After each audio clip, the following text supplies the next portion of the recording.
rcr750.com, @rcr750 en Twitter e Instagram. Y aquí estamos. Y por allá está Neomar Hernández. Neomar, buenas tardes. Buenas tardes, Daniel, ¿cómo estás? Saludos y buenas tardes tengan todas las personas que nos conceden la deferencia de sintonizarnos en vivo o en diferido a través de www.rcr750.com, www.rcr750.com. Fíjate tú esto. Esperamos que el proceso lleve a la liberación de todos los detenidos por motivos políticos y que permita a los venezolanos expresarse en unas elecciones locales, parlamentarias y presidenciales libres y justas. Esto es lo que ha dicho un portavoz del Departamento de Estado del gobierno de los Estados Unidos, del gobierno de Joe Biden, a el portal digital Monitoreamos. Bueno, esto a propósito de que mañana arranque el diálogo. Y yo quiero ser millonario, Daniel. Yo espero algún día ser millonario también, pero bueno, veremos si la vida nos concede o no nos concede las condiciones para acaudalar una cantidad de dinero que me permita a mí llamarme millonario. El caso es que mañana arranca este proceso, Daniel Lara, y si hay una declaración de los Estados Unidos, que en efecto es la que acabo de decir, y hay una declaración de Europa, bueno, Estados Unidos y Europa están en esa negociación, aunque se quiera pintar lo contrario. Y de hecho, también está en esa negociación Juan Guaidó. Yo ayer leía una nota de Europa Press, Daniel, que decía que los representantes de la oposición en esa mesa eran representantes de un nuevo tiempo, de Primero Justicia, de Voluntad Popular y de Acción Democrática. Que por cierto, Acción Democrática creo que no tiene, o sea, nominalmente no tiene ningún representante ahí, pero bueno, está en la mesa. Pero que Juan Guaidó no había aceptado el emplazamiento a la negociación. O sea, yo no sé si desde Europa a veces, o sea, como diciendo, no, no, esta es una negociación entre unos partidos que se montaron allí en esa negociación y Guaidó no está en la negociación. Y bueno, casi que bueno, y Estados Unidos no. Estados Unidos también está y Europa también está. Entonces, ¿de qué, no, ¿de qué mentira vamos a vivir ahora en adelante? No, que Guaidó quedó como una isla y que él no está de acuerdo con la negociación. Pues mañana arranca esto y permítame decirles que después que se arranque no hay retorno, no hay paso atrás. Y después que arranquen y entonces le comiencen a hacer la maldad, la que siempre le hacen, ¿no? Después que lo lleven para la pieza. Ah, para la pieza. Para la Listo, pieza. señor. Vale. Claro, que lo lleven para la pieza, después no digan que es que, ay, no, es que estábamos esperando otra cosa. Y mira, si tiene, ¿cómo es que decía el amigo de nosotros? Si tiene bigotes, si tiene uñas, si tiene las paticas así como unas almohadillas, si tiene, si tiene unos colmillitos. Oye, yo creo que no es un mamut, parece que es una pantera o por lo menos un gato montés. Entonces uno dice, bueno, si es un gato montés o una pantera igualito ataca, entonces me alejo. Pero no, bueno, un mamut también ataca, ¿no? Los mamuts también atacaban porque los mamuts están extintos, pero se sabe que es un felino con altas probabilidades de causarte algún tipo de daño físico. Entonces tú dices, si parece es, bueno, no. Después que arranque mañana esta jornada y después que los pasen, que les den ticket directo, pase por Go, cobre 200 y pase por la pieza, bueno, no digan que no se les dijo. Esto es lo único que yo quería acotar porque además, entonces Daniel, ya hay con esta declaración una constatación de que Estados Unidos declinó, Estados Unidos bajó la guardia, Estados Unidos está en la negociación, no como cuando lo de Noruega y lo de Barbados que nos decían, no, es que Estados Unidos no está de acuerdo. También estaban, estando Trump en la presidencia, y lo digo con toda la sinceridad, el dolor en el corazón, todo lo que diga el mundo. También estaban. Guaidó fue para allá porque Estados Unidos suscribió eso. Y por supuesto que Europa, que va a esperar uno de Europa, pues. O sea, que va a esperar uno de Borrell. De Borrell, que va a esperar uno, nada. Entonces, también estaba, pero ahora está más, después de esta declaración, y mira la candidez. Claro, esto es lo que se pide públicamente, después eso lo van a rebajar. Eso va como el jamón, lo van pasando por la rebanadora y cuando viene a ver de 1 kilo te quedan 3 hojitas, o sea, lo que te queda ahí, para que rellenes un sándwich, pues. Pero eso es lo que va a pasar. Y después no digan que no se los dijimos. Díceselo, Daniel Lara. Bueno, yo lo que te tengo que decir, Neomar, es algo bueno. que desde aquí, desde Europa, es lo que te puedo decir. La noticia en Europa, en primera plana, desde el día de ayer, estimados amigos, es que el grupo talibán ha retomado 2/3 del territorio de Afganistán. Que las principales ciudades de ese país, Kandahar, Kabul, las cercanías de Kabul, han sido tomadas de nuevo por el talibán. Que el gobierno, que la comunidad internacional, esa famosa, intentó implantar en ese país, no haya cómo demonios hacer para mantener el control de la capital, donde prácticamente se han tenido que replegar, y que intenta negociar con los históricos señores de la guerra de las tribus pastún, minoritarias, para detener el avance del talibán y obligarlos a sentarse en una mesa de negociación para solucionar el asunto. ¿De qué se habla cuando se habla de solucionar? Bueno, de que alguien se rinda. De eso se habla. Eso fue el día de ayer. Yo vi las noticias tarde anoche para ver cómo iba la cosa, porque la cosa está candente desde hace días. Particularmente aquí en este país que es Alemania. Y te voy a decir por qué.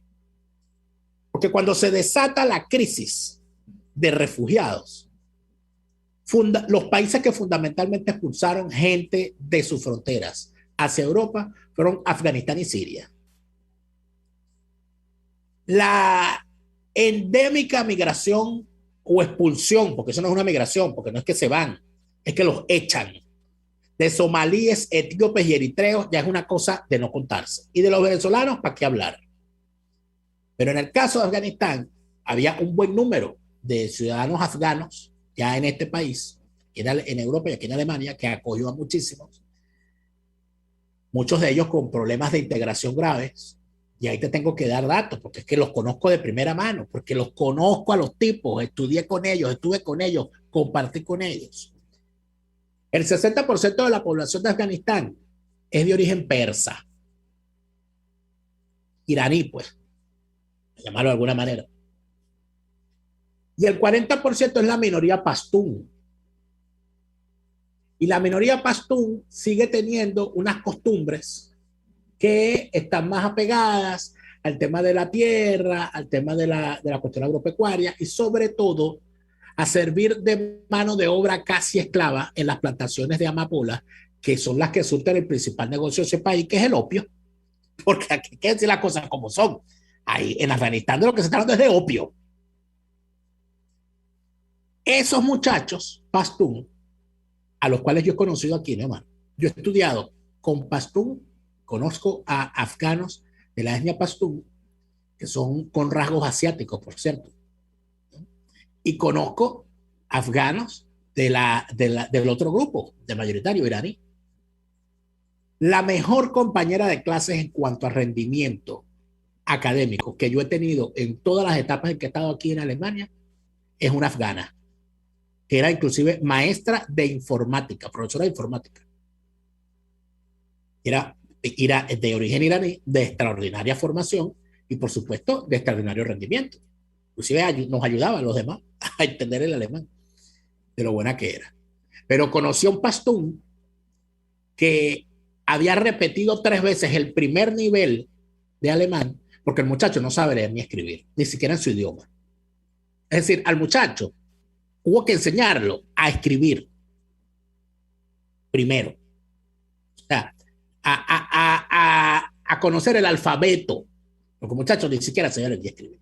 Y no estoy hablando de una persona de 50, de 60 años, estoy hablando de un muchacho de 19 años. Son muchachos, se van a pie de su país en medio de una guerra. Ya se suponía que la situación en Afganistán había amainado, que las cosas se estaban normalizando y ¡pum! Viene esta arremetida del talibán que cambia las cosas, porque ocurren 2 situaciones. La primera, que ya se estaban devolviendo afganos. Aquí en Europa estaban devolviendo a su país. Y ya se habían empezado a endurecer las medidas porque había muchos de ellos que al no haberse integrado debidamente, lo que les tocaba era deportación. Y había una lista de cerca de 30.000 afganos que iban a ser deportados por lo menos de aquí a Alemania.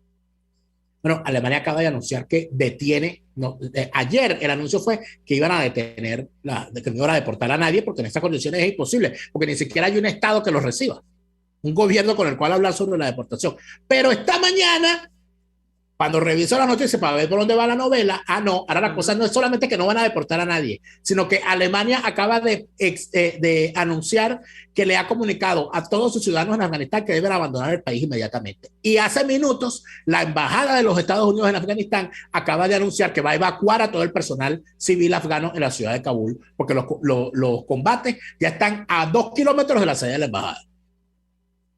Esa es la noticia.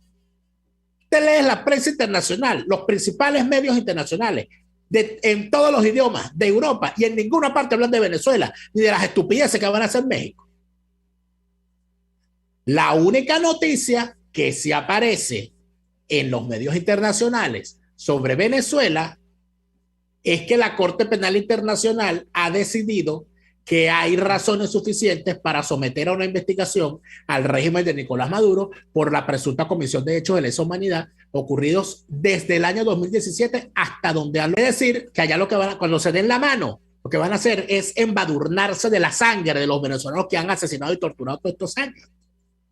Y los que estén llamando a elecciones de ese régimen de criminales de lesa humanidad están embadurnándose con esa sangre. Los que hablan de la unidad, los que hablan de la participación, ustedes lo que quieren es unirse con asesinos. Ustedes lo que quieren es participar del crimen. Ustedes lo que quieren es jamonearse con los criminales de lesa humanidad. Ustedes lo que quieren es bañarse con la sangre de toda la gente que ha sido torturada y asesinada por esos vándalos. Ustedes no están llamando a las elecciones. Ustedes están llamando a la complicidad con los asesinos. Y lo de asesinos y criminales de lesa humanidad no lo dice quien les habla. Lo dice la Corte Penal Internacional, que ha ordenado que se abra una investigación al respecto. Lo demás es nota a pie de página. Lo demás es estupidez. Lo demás es tontería de viejos decrépitos sin oficio escribiendo por las redes sociales que hay que votar porque votando es que se sale bla, bla, bla. Por favor, dejen de poner el trasero para que uno se los patee, porque la realidad tiene un zapato bien grande que les está dando y ya se las tiene moradas las nalgas. Basta ya, por favor, Neomar. Basta ya, vamos al corte comercial y venimos a hablar también un poquito de eso de la CPI, las expectativas, y creo que venimos con la sección también que tenemos como todos los jueves. Entonces vamos a la pausa por el momento y ya venimos, ya estamos de vuelta con más de Y Así Nos Va. Usted escucha Y Así Nos Va con Daniela Neomar Hernández, solo por RCR 750 AM. Puedes seguirnos en nuestras redes sociales. En Twitter, @RCR750, la radio que se ve. Antojos de pizza, pasta o risotto durante la cuarentena. Lo resolvemos. En Il Sapore de la Nonna tienen delivery a varias zonas de Caracas. Así es, Il Sapore de la Nonna te lleva lo mejor de la comida italiana hasta la puerta de tu casa. Haz tu pedido por el 0212-634-0982 o por el 412-569-9404 y disfruta de todo su sabor. Il Sapore de la Nonna, en cuarentena sigue siendo el sabor de Italia en Caracas. Mis amigos, una empresa comprometida y responsable con su personal es una empresa segura, y Produzca es la compañía pionera en Venezuela que ofrece la mayor cantidad de equipos de comprobada calidad para garantizar la seguridad integral de toda la nómina industrial de cualquier empresa. El catálogo de Produzca es inmenso, todo tipo de guantes, cascos, accesorios y productos varios de protección para tu personal. Conoce más de Produzca en www.produzca.com. Produzca, seguridad en tu empresa de los pies a la cabeza. Les estamos presentando Y Así Nos Va, cuando se tiene algo que contar, con Lara y Hernández, solo por RCR 750 AM. Recordar hechos y situaciones de la historia forman parte de nuestro día a día. Y hoy vamos a comparar aquellos momentos de ayer y hoy. La historia no miente.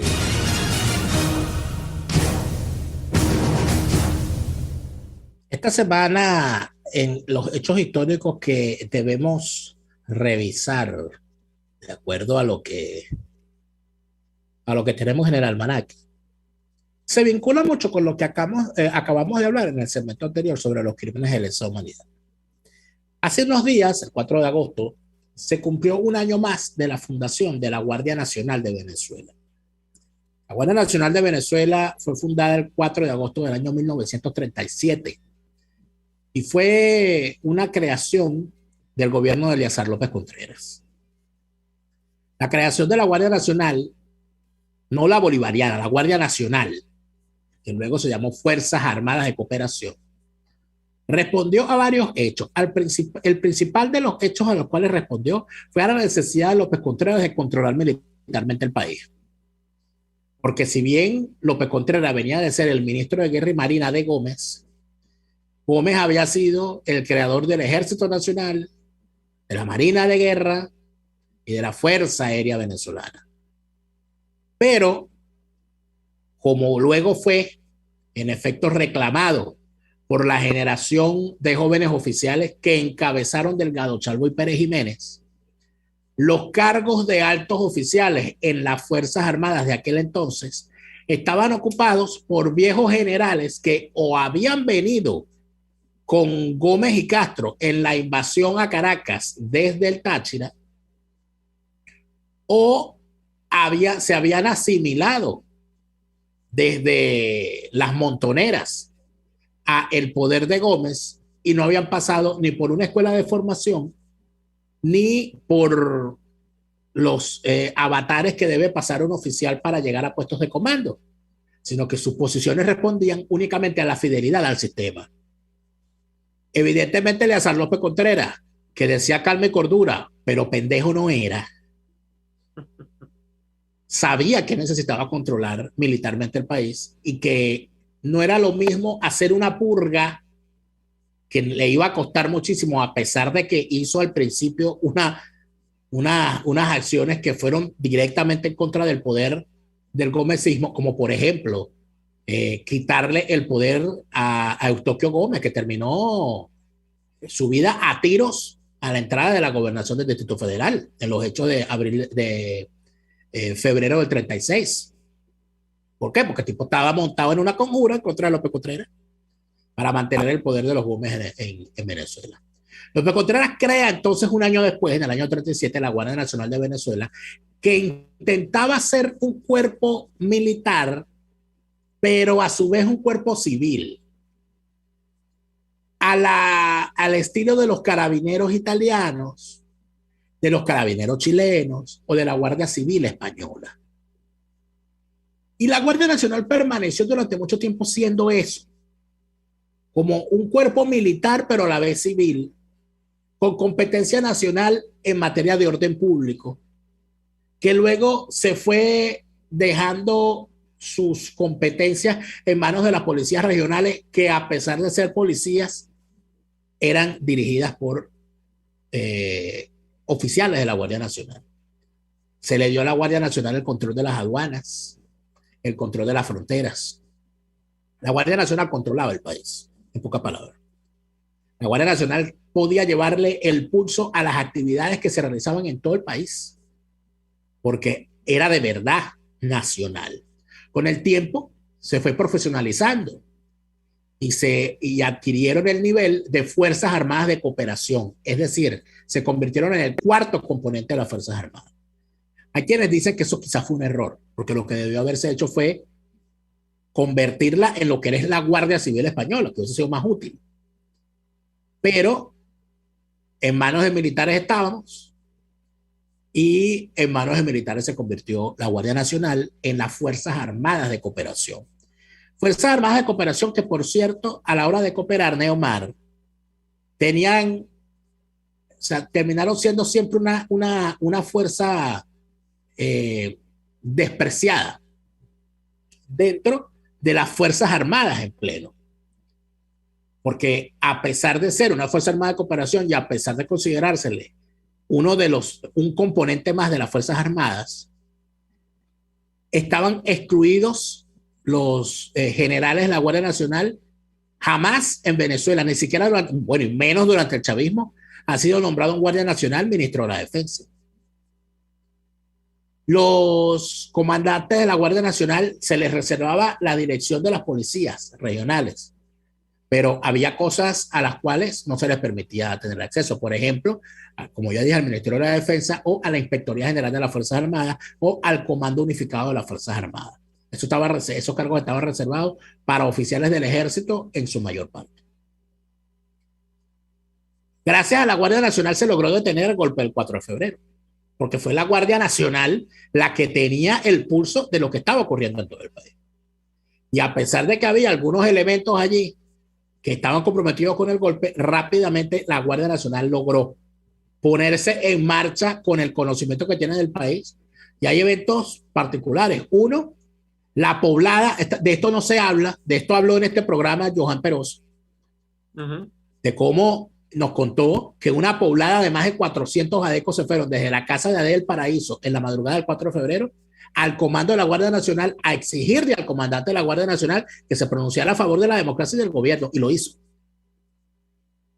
Y el vicealmirante Mario Iván Carratú Molina me contó en una conversación que está grabada cómo fue el general Marco Ferreira, quien se encontraba de guardia, en aquel entonces creo que era mayor, se encontraba de guardia en el destacamento 53 de la Guardia Nacional en el aeropuerto, fue quien detuvo parte de la conjura cuando llegó de madrugada un señor llamado Fernando Ochoa Antich, ministro de la Defensa, y le pidió que le entregara todo el parque de armas porque él tenía que ir a defender al presidente que estaba llegando de Davos, Suiza. Cuando Marco Ferreira llamó al comandante de la Guardia Nacional, el comandante de la Guardia Nacional le dijo, no le entregue ni una navaja.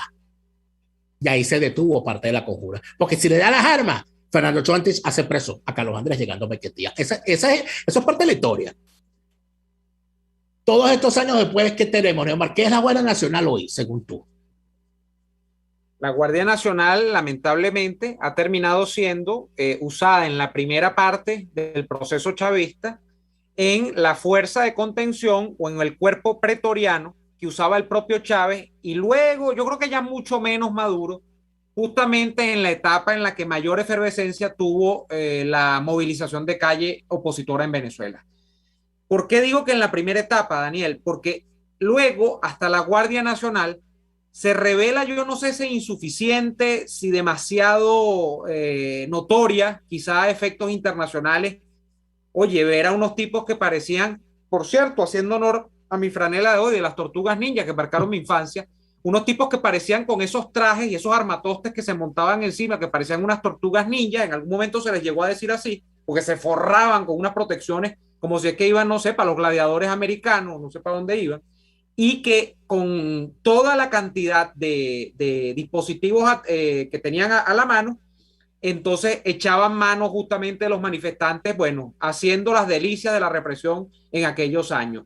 ¿Qué pasó? Que llegó un punto de quiebre en el que la Guardia Nacional se veía muy feo, se veía demasiado mal que la Guardia Nacional fuese la que hiciese todo este tipo de cosas, y nosotros vamos a ver que va a haber momentos en los que ese paso de la represión, de la amenaza coactiva directa e incluso del asesinato, lo van a comenzar a desempeñar, sí, los guardias nacionales, pero también grupos parapoliciales del chavismo, que realmente ya existían, no es que los colectivos son nuevos. Vayan ustedes a ver lo que en los primeros años de la vida chavista eran los círculos bolivarianos, que bueno, luego mutarán y se van a disgregar en colectivos, ¿no? O de alguna manera ya circunscritos a zonas muy específicas de la geografía nacional. Pero volviendo a la Guardia Nacional, es eso la Guardia Nacional, a diferencia, por supuesto, del Ejército, que tú no lo puedes meter en una manifestación de calle, a diferencia de la Armada y a diferencia, por supuesto, de la aviación, que no la puedes poner en una manifestación de calle porque son componentes de las Fuerzas Armadas Nacionales que no están expresadas allí. Entonces, ¿qué se termina convirtiendo esto, Daniel? Se termina convirtiendo en quizá el método más fácil dentro de la Fuerza Armada Nacional Bolivariana, esa la que creó Chávez, para ascender dentro de la escala de la represión. Claro, dentro de las policías también hay la suya, está el SEBIN, está el DIGESIN y más recientemente la FAES, ¿no? Que es como la manera más directa de ascender. Pero la Guardia Nacional se termina convirtiendo en el vehículo de empleo de los que quieren comenzar a destacar rápidamente, justamente porque la Guardia Nacional rapidito era puesta en las calles para reprimir a la gente. Y es, por cierto, el grupo armado que va a terminar también sirviendo de institución para que se den casos como los de Néstor Reverol, acusado del narco, y para que florezca también en Venezuela, de acuerdo a todas las investigaciones y las acusaciones que hay, por cierto, en los Estados Unidos y el Departamento de Justicia, en uno de los principales grupos de la Fuerza Armada que llevaron al establecimiento el llamado Cartel de los Soles. Lamentablemente eso es así. Yo creo que dentro de la valoración de la opinión pública, de los grupos de la Fuerza Armada Nacional Bolivariana, probablemente la Guardia Nacional recae en el cuarto lugar, en el último de esas cuatro fuerzas. Y eso no es gratuito. Eso tiene que ver con un saldo de represión, por supuesto, de todos estos años, y tiene que ver con escándalos como el del propio Reverol y el de otros tantos raspicuyes de la Guardia Nacional Bolivariana que han estado metidos en todos estos casos. Esa es la verdad y en eso ha mutado esta institución armada de la República.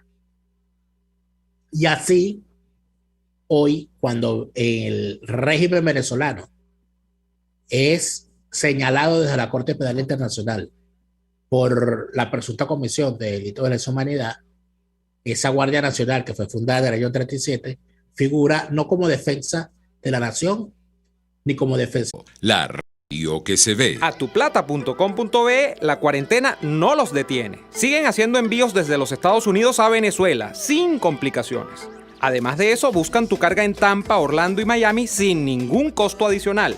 Sí, no tienes que moverte. Van hasta la puerta de tu casa y se encargan de todo. Tuplata.com.be con promoción de servicio de pick-up gratis. Hasta en la cuarentena tuplata.com.be. En los envíos te da la tarifa más baja y en el menor tiempo. Hola amigos, soy María Corina Machado. Todos los martes, María Corina estará contigo por RCR 750 AM. Acompáñenme de 1 a 2 de la tarde. Contigo, María Corina. Todos los martes, contigo. Solo por RCR 750 AM. Porque lo bueno une. RCR 750 AM. Porque lo bueno une.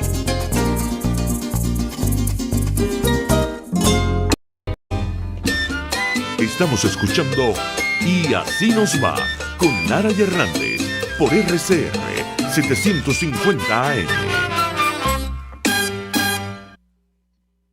Bueno, esto parece una película de misterio. Realmente lo de la Corte Penal Internacional y todos los casos que se han tratado de sustanciar en la misma a través de abogados venezolanos, a través de sectores de la sociedad civil, incluso de particulares que se han abocado y creen en la iniciativa de llevar el caso Venezuela, porque así de hecho ha sido llamado en la Corte Penal Internacional para tratar de llevar o de inmiscuir dentro de los mecanismos de la justicia internacional a Nicolás Maduro y a su combo, parecen una película de terror. Esto ya tiene años, estamos hablando de algo que por lo menos tiene un par de años, 3, 4 años, si no más, y que en el caso de digamos, de la jefatura de la CPI, ha llevado incluso a comentarios. ¿Por qué? Porque en junio de este propio año, en junio, se separa del cargo la que entonces era fiscal jefe de la Corte Penal Internacional, que era Fatou Bensouda.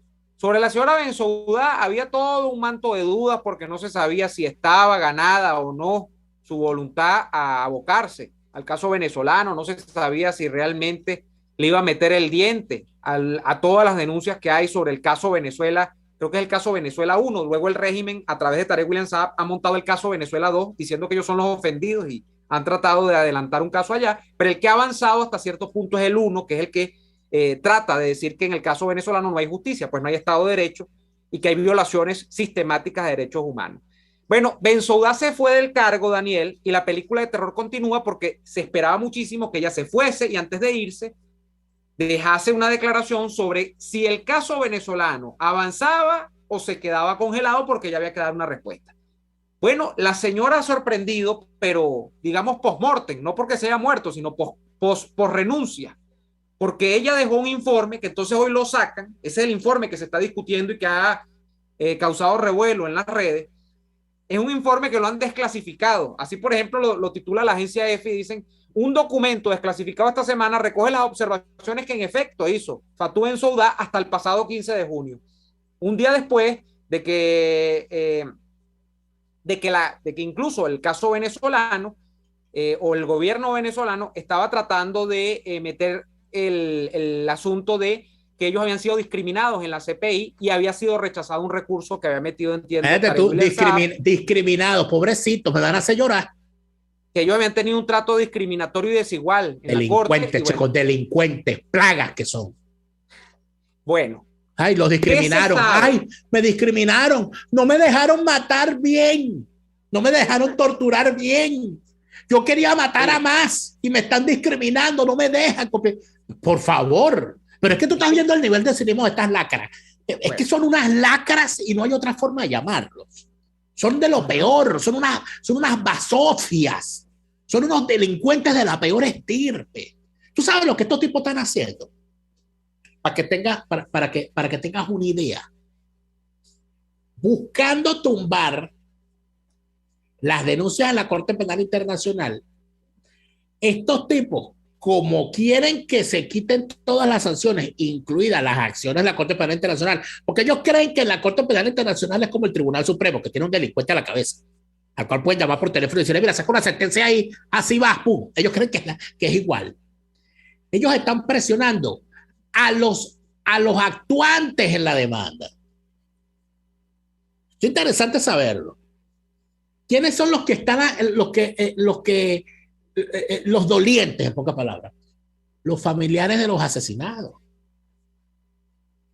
Los familiares de las víctimas. Entonces ellos están intentando presionar a los familiares de Oscar Pérez, a los familiares de los compañeros de Oscar Pérez, para que esa demanda se caiga. Y eso tienen meses intentándolo. Y no ha habido quien les compre. No ha habido quien les compre. Inclusive han hablado con presos políticos, con expresos políticos y todo esto, porque todo eso se ha sabido.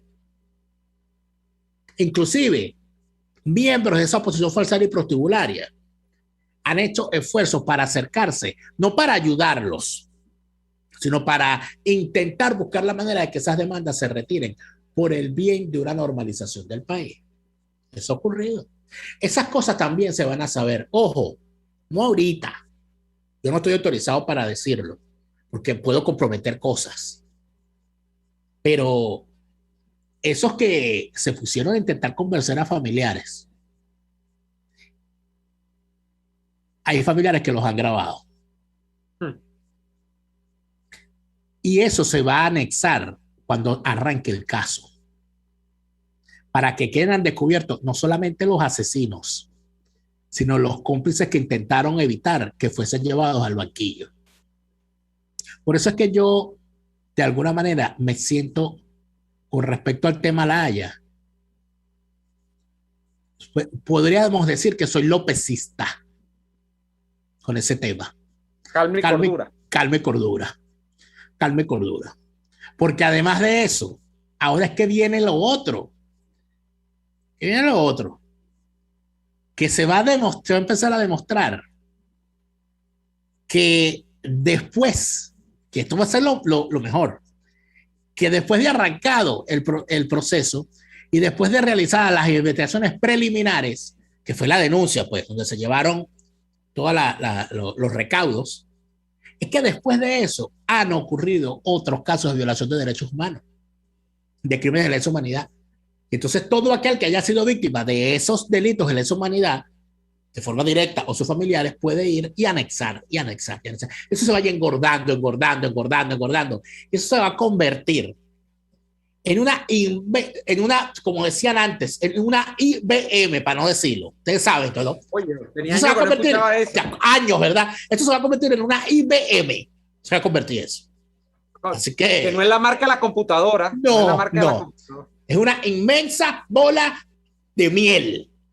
Se va a convertir. De las que se comía Winnie Pooh. No. De las que se comía Winnie Pooh. De las que se come Maduro. De las que se come Maduro. Mira. Para ponerle un poquito de contexto a eso, ¿qué es lo que pasa con la CPI? La CPI es un organismo que se supone que tú puedes terminar accionando o allí puede terminar de tener cabida un caso, si se demuestra que los mecanismos de la justicia interna de tu país son insuficientes o no están haciendo su trabajo para, de alguna manera, justamente proporcionar justicia a los ciudadanos de ese país. ¿Qué es lo que se está tratando de hacer en la CPI? Demostrar que en Venezuela no hay Estado de Derecho, que la fiscalía está corrompida, que los tribunales no sirven, que la ley no es aplicada, si es que existe, ¿no? Yo creo que no existe, pero algunos podrían decir, bueno, no existe, pero se la aplican selectivamente a quien quieren aplicársela.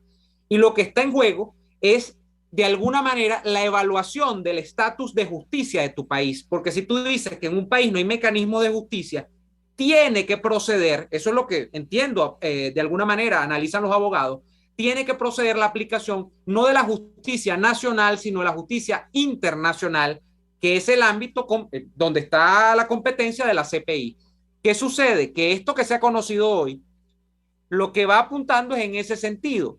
Dicen, sí hay crímenes que son atentatorios de los derechos humanos, sí hay detenciones, sí hay casos de tortura, sí hay crímenes donde hay violación, sí hay crímenes donde se persigue a la disidencia política. Y lo más importante no es que se acredite que eso está, lo más importante es que se diga, y la justicia nacional hace poco o nada para revertir esas situaciones, de hecho las propicia. Entonces, que eso está en el informe de Bensouda, es lo que yo entiendo. Ojo, yo por lo que entiendo, Daniel, aunque se puede asumir que este informe devela que este caso va a seguir, en automático no es que hoy, porque siempre hay que hacer la aclaratoria, seguro que los abogados van a decir, obvio que no, sí, pero la gran audiencia de estos espacios de opinión no está empapada de alguna manera con todos los vericuetos de la justicia internacional ni de cómo van estos casos. Entonces lo importante es que la gente tenga las expectativas aterrizadas y con cable justamente en la realidad. No es que ya se llevó a Maduro al banquillo.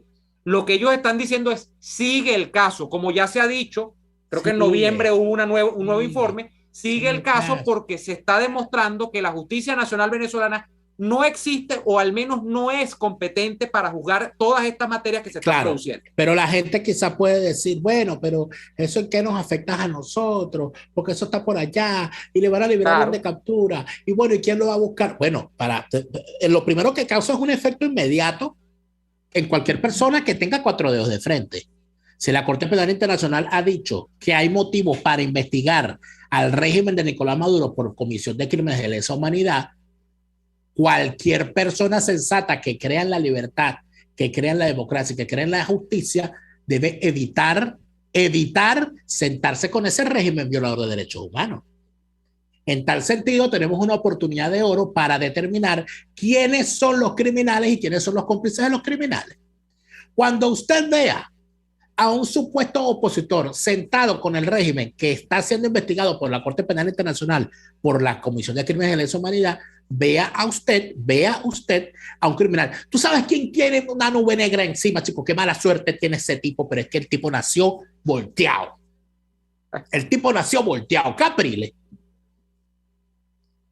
Capriles Ratonsky salió ayer a llamar a la gente a votar en unas elecciones organizadas por un régimen que el día siguiente de su llamado, la Corte Penal Internacional dice, esa gente está violando derechos humanos y lo voy a investigar. ¿Está viendo? El tipo tiene el santo volteado, Daniel. Bueno, y no precisamente San Antonio, ¿no? O sea que la gente volteaba a San Antonio para conseguir pareja. Él ya la consiguió. Sí, claro. Claro, sí, aquella canción, ha formado un hogar y todo, claro. Por eso está aquella canción llamada Palo Bonito, donde el cantante dice, tengo a San Antonio puesto de cabeza, si no me da novia nadie lo endereza. Supuestamente San Antonio era el santo patrono, eso me lo dijo Alessa Chercia, que ella es especialista en eso, que tú tenías que agarrar a San Antonio y voltearlo y pedirle que cuando te diera pareja, tú lo volteabas y lo ponías en su lugar original. Bueno, entonces tengo a San Antonio puesto de cabeza, si no me da nadie lo endereza. A Capriles Ratonsky, él ya puso, dejó de voltear a San Antonio, pero el resto de los santos lo tiene volteado. Entonces no sabe que el efecto de voltear a todos los santos no es el mismo que ocurre con San Antonio, sino que es contraproducente, porque tú volteas a los santos, entonces se te viene ese peso encima. Entonces, ¿qué es Capriles Ratonsky? Un cómplice de la Comisión de Crímenes de Lesa Humanidad. ¿Qué son los que están yendo a México a sentarse con el régimen violador de derechos humanos y criminal de lesa humanidad? Cómplices. Eso es todo. ¿Para qué nos sirve esto? Una vez más, para separar las aguas. Y si alguna persona, algún vecino suyo, alguna persona que usted conoce le dice que usted tiene que ir a votar porque si usted no vota, usted no quiere la democracia, usted le tiene que contestar lo siguiente: no, el que no quiere la democracia eres tú, porque estás llamando a votar por unas elecciones organizadas por unos tipos que están siendo investigados por la Corte Penal Internacional, por la Comisión de Desastre, que vaya y se la manche. El que se quiera manchar la mano, esa cabeza se la manche. Y tenga cuidado, porque el diablo existe y asusta. Sale de noche. Dicen que a las 3 de la mañana, que trabaja entre 3 y 4. Por ahí lo vi, por ahí hay un video muy bueno de unas evangélicas dominicanas. Ajá. De Fiesta con Jesús. ¿No has visto ese video? No lo he visto. Tú te estás metiendo en el género del humorismo. No, hermano. Yo soy un consumidor de lo que sale en las redes sociales, porque mi público me obliga. Entonces, a diferencia de otros que son consumidores de otras cosas. Exactamente. Estamos de Fiesta con Jesús. Entonces, estas dominicanas cantaron esa canción, una canción muy conocida evangélica. Yo la escuchaba mucho porque yo tenía un evangélico que se paraba en la esquina de mi casa. Vamos al corte, te echo el cuento al regreso. Vale, que este cuento está muy bueno. Vamos al corte. Ya venimos. Escuchamos Y Así Va con Lara y Hernández, porque la realidad no se tapa con un dedo. Solo por RCR 750 AM. Puedes seguirnos en nuestras redes sociales. En Twitter, @RCR750, la radio que se ve. Antes de un buen almuerzo es indispensable una buena entrada, y en Il Sapore de la Nonna te ofrecen las mejores, como la deliciosa ensalada César, tradicional con tiras de pollo o con camarones, la rica ensalada capresa con rodajas de tomate fresco, queso de búfala y salsa al pesto, o las focaccias que crujen de sabor. Una delicia. Todo eso y más lo consigues en Il Sapore de la Nonna. Visítalos en la Avenida Victoria, diagonal a la bomba de gasolina Guayana. Il Sapore de la Nonna, el sabor de Italia en Caracas. A tuplata.com.be la cuarentena no los detiene. Siguen haciendo envíos desde los Estados Unidos a Venezuela sin complicaciones. Además de eso, buscan tu carga en Tampa, Orlando y Miami sin ningún costo adicional. Sí, no tienes que moverte. Van hasta la puerta de tu casa y se encargan de todo. tuplata.com.be con promoción de servicio de pick-up gratis. Hasta en la cuarentena, tuplata.com.be en los envíos te da la tarifa más baja y en el menor tiempo. Les estamos presentando Y Así Nos Va, cuando se tiene algo que contar, con Lara y Hernández, solo por RCR 750 AM. Yo no sé si producción tiene la mano, si producción tendrá a la mano el video del cual yo estoy haciendo referencia. ¿Sabes que cuando yo estaba muchacho, estaba este movimiento de los evangélicos pentecostales, y había un señor evangélico, chico, que se ponía solito con un parlante bien potente, con una corneta bien potente, en la esquina de la calle Nueva que sube hacia la prolongación 10 de marzo, al lado de la panadería, en la placita.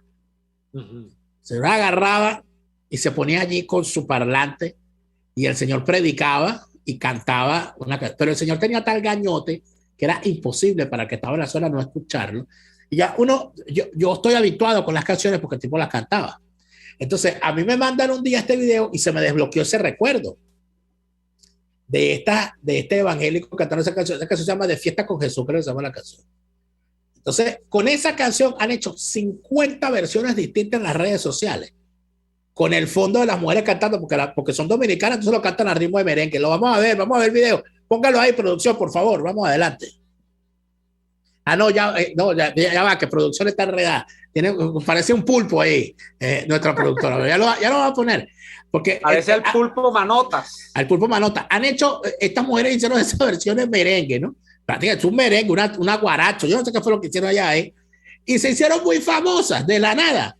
Entonces, un poco de gente ha agarrado la canción para hacer sus propias versiones. Y hay un tipo que yo no sé quién es, ni sé de dónde es, que se disfrazó de diablo. Yo no sé, ¿tú viste la película La Bruja? No. De Wish. Hay que verla, está en Netflix. En esa película, el diablo está representado en un pobre chivo, chicos. Pobrecito el chivo, ¿vale? Un chivo se negro. le toma mucho en las representaciones Claro, diabólicas. claro. Y por eso es que lo usan. Un chivo negro que lo llaman Black Phillip. Entonces, este tipo se disfrazó como el chivo negro y sale el diablo bailando la canción cantada por las dominicanas en otro video. A mí me dio mucha risa eso. Y cuando yo lo vi, yo dije, así es la oposición venezolana. Así son esos falsarios y prostibularios. Ellos están bailando la canción cristiana, pero son el diablo. Vamos a ver el video. Adelante. Estamos de fiesta con Jesús. Al cielo queremos ir. Y todos reunidos en la mesa. Es Cristo el que va a servir. Estamos de fiesta con Jesús. Al cielo queremos ir. Y todos reunidos en la mesa. Es Cristo el que va a servir. Estamos de fiesta con Bueno. Ya va, déjala. Ya va.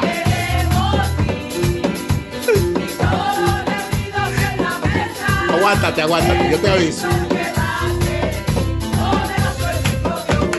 Eso.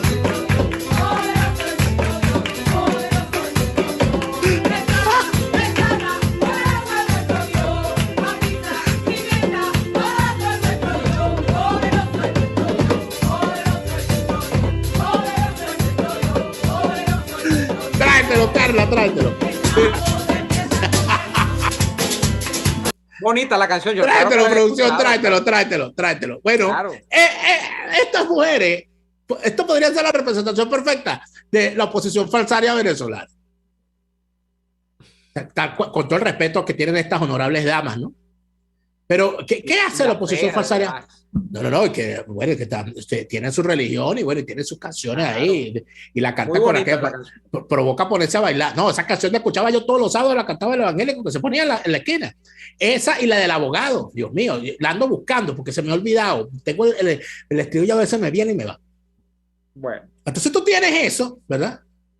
Y entonces aparece la otra, que es donde está el diablo bailando esa canción. O sea, ponen la canción y aparece el diablo bailando la canción. Eso es una cosa que cuando tú la ves, o sea, lo que terminas diciendo, cuando yo la vi, yo dije, esa es la oposición, la falsaria. Esa es la oposición falsaria. Que se te disfrazan, pero siguen siendo el diablo. Y bailan la canción de la iglesia, pero sigue siendo el diablo, lo dicho. Y bailan sabrosos, bailan chéverísimo, pero siguen siendo el diablo. Son el diablo. Yo me voy a tener que convertir en un predicador, como hace Milei, el demagogo ese de Milei, que es un predicador del absurdo, pero entonces estás predicando. Ya te vas a meter con Milei, ¿vale? Predicando sobre el... Bueno, uno va a tener que hacer lo mismo para ver si no se da a entender un poco mejor. Porque imagínate tú, chico. Si quieren ver a los predicadores en Dominicana, ¿tú sabes cuáles son? Los rabacucu. Los rabacucu son otros. No, y la que te mandé en estos días, la abogada. También la abogada. La abogada de migración, Yanira. De Yanira. Oye, esa mujer manda, oye, vale, qué ánimo tiene esa señora para mandar a callar a la gente, ¿no? Y se quejan de este programa. Sí. Esa que vayan a ver a la doctora de Yanira. Vayan a ver a la doctora Yanira Morel, para que vean cómo los trata esa mujer, a la gente que llama. Ay, pero ¿qué pregunta me estás haciendo tú? ¿Quién tú eres? Ah, es Yanira, no de Yanira. Yo no sé de Yanira. Yanira Morel. Yanira Morel. Eso es, bueno, tiene un look más o menos como la doctora Maigualida Casado, así más. Sí, claro, porque es una jueza en toda la regla del Caribe. Una jueza, ¿no?, de la Cuarta República, pero la señora sabe muchísimo de migración, y como en Dominicana todo el mundo se quiere ir para Nueva York, Claro. Entonces la llama para que ella le dé consejos y ella les da, no, bueno, le lanza aquella cacheta a todo el que llama a esa estupidez. A la doctora Yanira deberíamos ponerla a que atienda caso por caso a los falsarios, que la llaman y le dicen, doctora, yo quiero participar en las elecciones, que ella le diga, pero tú eres gafo, tú eres estúpido. Yo creo que la doctora Yanira debería hacer esa labor. Le voy a escribir. Pero nos vamos. Se acabó. Esto. Le agradecemos a todos por estar allí y les pedimos que por favor regresen mañana en otra jornada de lucha por la opinión libre y la información transparente. Hasta entonces. Por hoy termina Y Así Nos Va. Síganos en Twitter en @y así nos va, @delaraf y @neoadolfo. RCR 750 AM. RCR presentó Y Así Nos Va, una producción nacional independiente de Neomar Hernández, certificado número 25178, para dar cumplimiento al artículo 14 de la Ley de Responsabilidad Social.